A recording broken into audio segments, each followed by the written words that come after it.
Once I was performing and this guy told me, learn English. And I told him, English is my fourth language and I still make better jokes than you.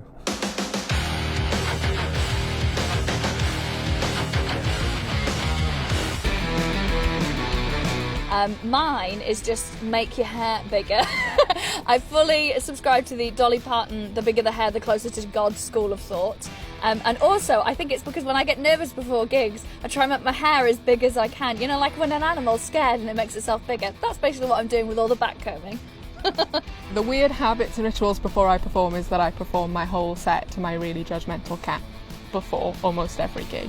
Yeah, nothing really. I'm quite dull. I just sort of, what I like to do before I go on stage is just try and think that I chose this. Because sometimes everyone's hammered and you feel, God, this is going to be awful. And it's nice to remind yourself that you've decided to do it. I sweat a lot. That's my only ritual. Like, it has its own like ecosystem. Like, it goes down to my feet and then it vaporizes and it goes back up to my forehead. Like, I think I'm a rainforest. I thought I'd get loads of really sexist heckles when I started doing comedy, and I was telling an audience this because I'd written all these great put-downs for it, and I was like, but no one's ever given me a sexist heckle, and a man in the audience just went, show us your tits, but more of an apology than anything else.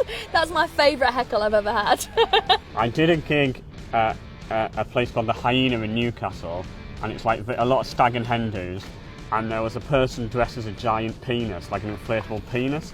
And he didn't really like my set, so he tried to leave to go to the bar, but the stools were too close together, so this giant penis, it was like 10-foot penis, stood up, and then had to like try and wiggle his way through the tables, and you can't come back from there, just a standing sort of. And he was quite a patient man. He wasn't even like he was just a sort of, he wasn't really enjoying my set. He wasn't an arsehole. He was just a man dressed as a penis having a bad time, really. Not so much a heckle, but someone once took their top off while I was gigging, and it's the only gig my mum's ever come to. And then at the end of the night, they nicked the bucket so no one got paid. Rude. Newport. And it feels great to be back performing live comedy. It's really exciting. It's only my second gig back, so that's slightly not ideal, but hoping it gives me the energy to be funny rather than just forget everything that I want to say. It feels weird to be back performing live comedy, but I'm happy because I've missed the attention. To be back performing now, it's such a contradictory feeling, you know, because I've just developed my new career as a car washer, and now I have to go back to doing comedy now. It's really annoying, actually. I wish I wasn't here. I am so excited to be back gigging to actual people, not just yelling down a webcam in my pyjamas from the waist down. I've been so desperate to get in front of an audience. I'm a bit worried I'm going to be overexcited. I'm just going to vomit down myself with excitement like when I was 3 and I went to a theme park for the first time. I've never performed in Margate before. I'm quite excited to do it because I've walked around it and it sort of feels like it's gentrified, sort of in between gentrification, so that's always quite a nice balance because half of them are sort of hipsters and half of them hate the hipsters. So it's always quite, you know, an interesting sort of social experiment to see them in a room together. So I'm hopefully a fight or two.